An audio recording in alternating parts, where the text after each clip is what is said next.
తెలుగు ప్రేక్షకులకు నమస్కారం. నేను మీ ప్రశాంత్ గుండియాల. ఏదైతే శ్రీకాకుళం జిల్లా కేంద్రంలో ఇటీవల సంచలనం సృష్టించిన ఘటన ఇండియన్ ఆర్మీ కాలింగ్ వ్యవహారంలో ఏదైతే తీగలాగితే డొంకంతా కదులుతున్న పరిస్థితి ఉంది. ప్రస్తుతం అయితే స్థానికుల ఫిర్యాదు మేరకు ఇండియన్ ఆర్మీ కాలింగ్ రమణ అయితే పోలీసుల అదుపులో ఉన్నాడు. ప్రస్తుతం ఏదైతే ఆ ఇండియన్ ఆర్మీ కాలింగ్ హాస్టల్ వద్ద ఉన్నా ఇక్కడ ఎలాంటి పరిస్థితులు ఉండేవో స్థానిక సిబ్బందిని అడిగి తెలుసుకుందాం. బ్రదర్, మీరు ఎప్పటి నుంచి ఉన్నారు ఇండియన్ ఆర్మీ వచ్చి 2 months అవుతుంది సార్. మీ డ్యూటీ ఏంటి? నా డ్యూటీ అంటే ఎడ్యుకేషన్ పరంగా నేను ఉంటాను సార్. ఇక్కడ అంటే ఇన్స్ట్రక్టర్ అంటే ఓన్లీ ఎడ్యుకేషన్ వరకే. అంటే ఎన్ఆర్ఐ టై అయిపోయింది కాబట్టి వాళ్ళ పరంగా పిల్లలకి నేను time to study hours. NRI అంటే ఏంటి? ఎన్ఆర్ఐ కాలేజ్ ఉంది కదా, new residence of India NRI college మొత్తం బ్రాంచెస్ ఉన్నాయి. అది మన ఏంటిది గుంటూరు అడ్డ ఆఫీస్ మెయిన్. అది వాళ్ళు స్టేట్ వైజ్ గా ఉన్నాయి. వాళ్ళవి పెద్ద సంస్థ. వాళ్ళతో టైఅప్ అంటే ఏంటి? టైఅప్ అంటే ఓన్లీ వీళ్ళు హాస్టల్ పరంగా డిఫెన్స్ పరంగా వీళ్ళకి ఎక్కడ అవుతాయి. ఎడ్యుకేషన్ పరంగా అనేది మాత్రం ఎన్ఆర్ఐ చెప్తుంది పిల్లలకి. అంటే పిల్లలు ఎన్ఆర్ఐ దగ్గరికి వెళ్తారా? ఎన్ఆర్ఐ స్టాఫ్ అనేది ఎక్కువ మంది పిల్లలు కాబట్టి పిల్లలు ఇక్కడే రూముల్లో ఉండి ఇక్కడ క్లాసెస్ అవుతాయి వీళ్ళకి పిల్లలకి. ఎన్ఆర్ఐ సార్స్ ఏమో ఇక్కడికి వస్తారు. ఇక్కడ ఎన్ఆర్ఐ బోర్డు ఉండదు, ఎన్ఆర్ఐ కాలేజ్ అనేవి ఉండదు, కానీ ఎన్ఆర్ఐ కాలేజీ తాలూకు ఫ్యాకల్టీ అంతా ఇక్కడికి వస్తారు.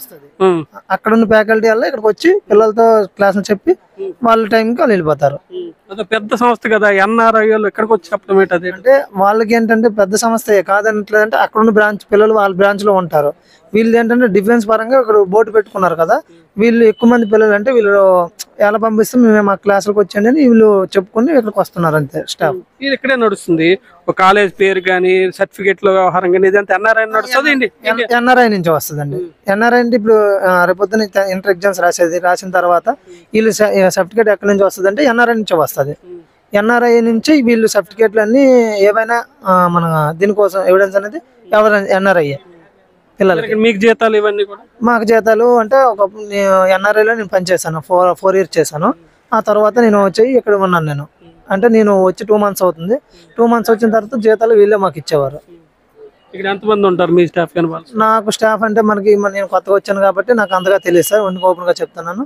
నేనైతే రీసెంట్ గా వచ్చిన స్టాఫ్ అయితే ఎన్ఆర్ఐ నుంచి ఎంతమంది స్టాఫ్ ఉన్నారు అంతమంది ఇక్కడికి వస్తారు. పిల్లలు చెప్పుకొని వాళ్ళ క్లాసులు చెప్పుకొని వెళ్ళిపోతారు. నేను ఓన్లీ ఈ అకాడమిక్ అయితే నేను చూడను, ఓన్లీ నేను ఎడ్యుకేషన్ వరకే నేను చూసుకుంటాను. కొట్టినప్పుడు ఉన్నారా మీ స్టాఫ్ ఎవరైనా తెలిసిన వాళ్ళు? నేను లేను సార్, నాకు ఆ విషయం తెలుసు. ఆ విషయానికి మరి నేను అడిగినా నేను చెప్పలేను, ఎందుకంటే తెలిసి ఉంటే నేను చెప్పేస్తాను. నేను తెలియదు కాబట్టి నాకు తెలియదు. అదే మొన్న వీడియో చూసిన తర్వాత నాకు తెలిసింది ఇలా జరిగిందని. ఈ నేపథ్యంలో ఇక్కడ పిల్లలందరూ ఇప్పుడు ఎలా ఉన్నారు? ఇష్యూ జరిగిన తర్వాత వాళ్ళ స్థితి ఏ విధంగా? పిల్లలంటే ఇప్పుడు బాగానే ఉన్నారు, ఎందుకంటే ఎన్ఆర్ఐ అనేది ఒక భరోసా ఇచ్చింది. ఏది జరిగినా జరగకపోయినా, ఎందుకంటే ఎన్ఆర్ఐ అయితే టైఅప్ అయ్యింది కాబట్టి. అంటే బోర్డులో టైఅప్ అవుతున్నారా అని పదం వాడుతున్నారు, కానీ మీరు ఇల్లీగల్ గా వ్యవహారం నడుపుతున్నారు. టైఅప్ అన్న పదం మీకు మీరు చేసుకోవడానికి ఉండదు. మీరు ఏదైనా ఒక ఎడ్యుకేషన్ నడపాలన్నా, ఒక క్లాసులు చెప్పాలన్నా, హాస్టల్ చెప్పాలన్నా ప్రభుత్వం ఒకటి ఉంటుంది, వాళ్ళ పెర్మిషన్ ఒకటి తీసుకోవాలి. మీరు టైఅప్ అయిపోతే సరిపోద్దా? మనకంటే ఎన్ఆర్ఐకి ఎవిడెన్స్ ఉంది కాబట్టి వాళ్ళు ఎక్కడికి వచ్చి వాళ్ళంటే మన ఇప్పుడు శ్రీ చైతన్యం ఉంది, అలాంటివి ఉన్నాయి కదా బ్రాంచ్లో, అంటే అవి ఉంటాయి కదా, అవేమో అలా పెట్టుకున్నారు. అంటే ఇది కూడా ఎన్ఆర్ఐ అని పెట్టుకున్నారు. అంటే వీళ్ళు ఎన్ఆర్ఐ పిల్లలు, ఇప్పుడు వీళ్ళు డిఫెన్స్ పరంగా వీళ్ళు ఇక్కడ ఉంటారు. వీళ్ళు మేమేంటి అనుకున్నాం అంటే వీళ్ళు కూడా ఇది కూడా ఉందనుకున్నాం మేము. ఎప్పటికెప్పుడు వీళ్ళు క్లాస్ టైమింగ్స్ ఎలా ఉంటాయి? స్టడీ టైం ఎలా ఉంటుంది? ఈ సెక్షన్ ఏ టైంలో? మార్నింగ్ 8:30 to ఈవినింగ్ 5:10 వరకు ఎన్ఆర్ఐ స్టార్స్ ఉంటారు. అంటే క్లాసెస్ అవుతాయి. ఎర్లీ మార్నింగ్ గ్రౌండ్ ఉంటుంది. గ్రౌండ్ ఈవినింగ్ 5 తర్వాత 5 to 6:30 వరకు వీళ్ళకి డ్రిల్ ఉంటుంది. ఆ తర్వాత మళ్ళీ స్టడీ అవరు. 8 to 8:15 కల్లా ఫుడ్ పిల్లలకి.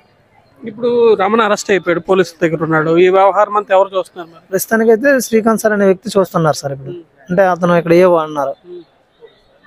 తల్లిదండ్రులు కానీ ఇవి కానీ ఎంత ఇష్యూ అయింది కదా, ఎవరు వచ్చి కంప్లైంట్ చేయడం కానీ ఆ వ్యవహారం ఇంకైతే అదేం లేదు సార్. పేరెంట్స్కి ఏమంటే ఒక ఏదో జరిగినా ఎన్ఆర్ఐ అనే ఒక సంస్థ భరోసా ఇస్తుంది కాబట్టి మాకు అంత ఇబ్బంది లేదు అని అన్నారు. ఇష్యూకి అంతా ఎన్ఆర్ఐ భరోసా ఇస్తుంది. ఇండియన్ ఆర్మీ కాళ్ళకి సంబంధం లేదు. మరి కొట్టడంలో ఎన్ఆర్ఐకి సంబంధం ఉందా? ఎన్ఆర్ఐ కాళ్ళకి ఎందుకు సంబంధం ఉంటుంది సార్? అంటే అప్పటికి ఎన్ఆర్ఐకి తెలియదు కదా ఇలా జరుగుతుంది. ఎందుకంటే ఎన్ఆర్ఐ అనేది అక్కడ ఉంటుంది సంస్థ. సార్స్ ఓన్లీ ఇక్కడికి వస్తున్నారు. అది ఏ టైం అప్పుడు జరిగింది ఎవరికి తెలియదు. మనం ఆ విషయం ఇక్కడ చెప్పుకుంటే ఎన్ఆర్ఐనా యాక్షన్ తీసుకుంటది కదా. ఇది ఎవరికి వారే బాసులు అయిపోయారు ప్రస్తుతం ఇండియన్ ఆర్మీ కాలింగ్ వద్ద. ఎన్ఆర్ఐ అనేది ఒక కార్పొరేట్ విద్యా సంస్థగా చెప్పుకోవచ్చు. ఆంధ్రప్రదేశ్ రాష్ట్రంలోనే, తెలంగాణ రాష్ట్రంలోనూ అనేక చోట్ల ఈ సంస్థకి బ్రాంచ్లు అయితే ఉన్నాయి. అయితే ఈ నేపథ్యంలోనే వారికి వారే ఇక్కడ ఎన్ఆర్ఐకి సంబంధించి ఎటువంటి బోర్డులు ఉన్నప్పటికీ ఉండకపోయినప్పటికీ ఎన్ఆర్ఐకి సంబంధించిన సిబ్బంది అంతా కూడా ఉదయం నుంచి రాత్రి వరకు ఇక్కడికే వస్తున్నారు. విద్యార్థులందరికీ క్లాసులు చెప్తున్నారు. సాయంత్రం క్లాసులు అయిపోయిన తర్వాత తిరిగి వెళ్తున్నారు. ఎన్ఆర్ఐ పేరు చెప్పుకొని ఇక్కడ ఇండియన్ ఆర్మీ కాలింగ్లో ఈ వ్యవహారం అంతా నడుస్తున్న పరిస్థితి. అయితే ఈ నేపథ్యంలోనే ఇక్కడ సిబ్బంది అంతా కూడా పొంతలేని సమాధానాలు అయితే ఇస్తున్నారు. హాస్టల్ అంతా ఇండియన్ ఆర్మీ కాలింగ్ వ్యవహారంలో నడుస్తుందని, క్లాసులు మాత్రం ఎన్ఆర్ఐ పేరుతో జరుగుతున్నాయని చెప్పి వీరంతా చెప్తున్న పరిస్థితి ఉంది. ప్రస్తుతం మనం ఆ ఇండియన్ ఆర్మీ కాలింగ్ హాస్టల్ వద్ద ఉన్నాం. ఇక్కడ వేలాది మంది, వందలాది మంది విద్యార్థులంతా ఉన్నారు. ఆ విద్యార్థుల భవిష్యత్తు ప్రస్తుతం అగమ్య గోచరంగా మారింది. రెండు సంస్థలు, అటు ఎన్ఆర్ఐతో పాటు ఇటు ఇండియన్ ఆర్మీ కాలింగ్, ఈ రెండు సంస్థలు కలిసి విద్యార్థుల భవిష్యత్తును ప్రస్తుతం ఇబ్బందుల్లో పెట్టే పరిస్థితి ఉంది.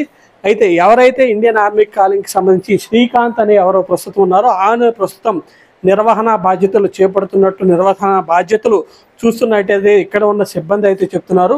అయితే గతంలో ఏదైతే ఈ ఘటన జరిగిందో అటు ఎన్ఆర్ఐ మాకు సంబంధం లేదని ఇస్తుంది ఇదని చెప్తున్న, ఎన్ని రోజులు వ్యవహారం చూసిన ఎన్ఆర్ఐ కాలేదు, ఆ వ్యవహారానికి మాకు సంబంధం లేదని చెప్పేస్తున్న పరిస్థితి ఉంది. ఎవరేమైపోయినప్పటికీ ప్రస్తుతం విద్యార్థుల భవిష్యత్తు మాత్రం పూర్తిగా అంధకారంలో పడిపోయిందని అయితే చెప్పుకోవచ్చు.